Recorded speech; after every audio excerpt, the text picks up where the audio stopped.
ನಮಸ್ತೆ ವೀಕ್ಷಕರೇ, ಎಲ್ಲರಿಗೂ ಸ್ವಾಗತ ಸುಸ್ವಾಗತ ನವನೀತ ಇನ್ಸ್ಪಿರೇಷನ್ ಚಾನಲ್ಗೆ. ವಿಶ್ವ ವಸು ಸಂವತ್ಸರ ಯುಗಾದಿ ವಾರ್ಷಿಕ ಭವಿಷ್ಯವನ್ನು ಕಟಕ ರಾಶಿಯವರ 2025-26ರ ಭವಿಷ್ಯವನ್ನು ಈ ವಿಡಿಯೋದ ಮೂಲಕ ನಿಮಗೆ ತಿಳಿಸಿಕೊಡುತ್ತೇನೆ. ಮೊದಲಿಗೆ ಈ ಕಟಕ ರಾಶಿಯವರ ಗ್ರಹಗಳು ಯಾವ ಯಾವ ಸ್ಥಾನದಲ್ಲಿದೆಯನ್ನು ತಿಳಿಯೋಣ.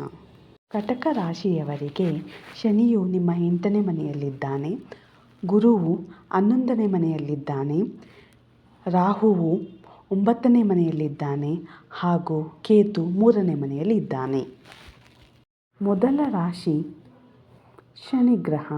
ಮಾರ್ಚ್ 2025-28ರಂದು ಶನಿಗ್ರಹವು ಕುಂಭರಾಶಿಯಿಂದ ಮೀನರಾಶಿಗೆ ಪ್ರವೇಶಿಸುತ್ತಾನೆ.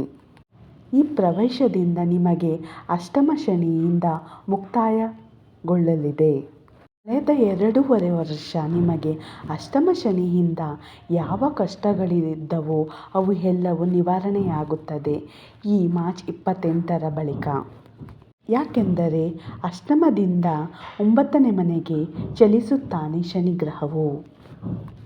ಶನಿಯು ನಿಮ್ಮ ಕುಟುಂಬ ಸ್ಥಾನದ ಸಿಂಹ ರಾಶಿಯಾಗಿರುವುದರಿಂದ ಮನೆಯಲ್ಲಿ ತುಂಬ ಜಗಳ. ಯಾಕಂದರೆ ಶನಿಯ ಶತ್ರುವಿನ ಮನೆಯಾಗಿರುತ್ತದೆ.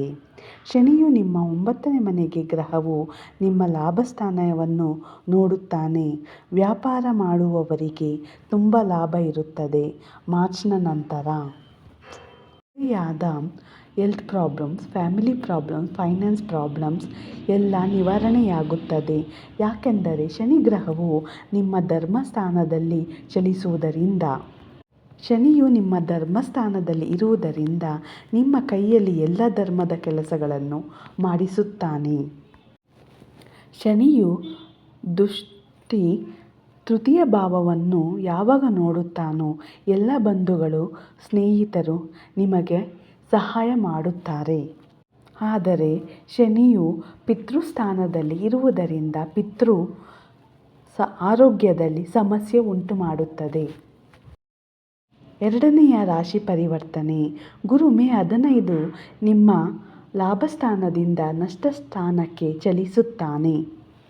ಗುರುವು ನಿಮ್ಮ 4ನೇ ಮನೆಯಾದ ತುಳಾ ರಾಶಿಯನ್ನು ದೃಷ್ಟಿಸುವುದರಿಂದ ನಿಮಗೆ ಖರ್ಚುಗಳು ಹೆಚ್ಚಾಗುತ್ತದೆ. ಅದು ಹೇಗೆ ಎಂದರೆ ಮನೆ ತಗೊಳ್ಳೋದು, ಸೈಟ್, ವೆಹಿಕಲ್ ಪರ್ಚೇಸ್, ದೇವ ಕಾರ್ಯಗಳು, ದಾನ ಧರ್ಮ ಮಾಡುವುದರಿಂದ ನಿಮಗೆ ಖರ್ಚುಗಳು ಹೆಚ್ಚಾಗುತ್ತದೆ. ನಿಮ್ಮ 12ನೇ ಮನೆಯಲ್ಲಿ ಇರುವುದರಿಂದ ಯಾವುದೇ ತರಹ ನೂತನ ವ್ಯಾಪಾರ ಪ್ರಾರಂಭ ಮಾಡಬಾರದು. ಇದು ಒಳ್ಳೆಯ ಸಮಯವಲ್ಲ.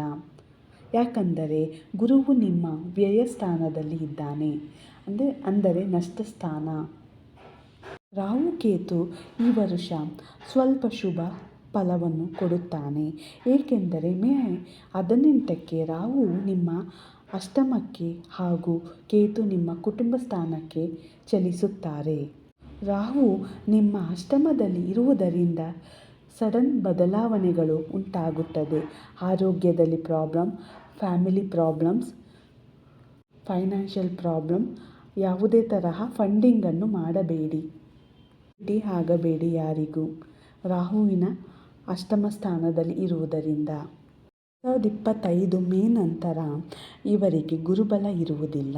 ಏಕೆಂದರೆ ಯಾವುದೇ ಆದ ಮದುವೆ ವಿಚಾರ ಮಾಡುವುದಾದರೆ ಮೇ ಒಳಗೆ ಮಾಡಿ ಮುಗಿಸಿ. ಗೌರ್ಮೆಂಟ್ ಕೆಲಸದವರಿಗೆ ಯಾವುದೇ ತರಹ ಪ್ರೆಷರ್ ಇರುವುದಿಲ್ಲ. ಅವರಿಗೆ ಯಾವುದೇ ಲಾಭ ಇರುವುದಿಲ್ಲ. ಆದರೆ ಯಾವುದೇ ತೊಂದರೆಗಳು ಇರುವುದಿಲ್ಲ. ಯಾಕೆಂದರೆ ಗುರುವಿನ ದೃಷ್ಟಿ ನಿಮ್ಮ 4ನೇ ಮನೆಯ ಮೇಲೆ ಇರುವುದರಿಂದ. ಈ ಗುರುವಿನ ದೃಷ್ಟಿ ನಿಮ್ಮ 6ನೇ ಮನೆಯ ಮೇಲೆ ಬೀಳುತ್ತದೆ. ಸೊ ನಿಮ್ಮ ಗೌರವ ಕೂಡ ಹೆಚ್ಚಾಗುತ್ತದೆ.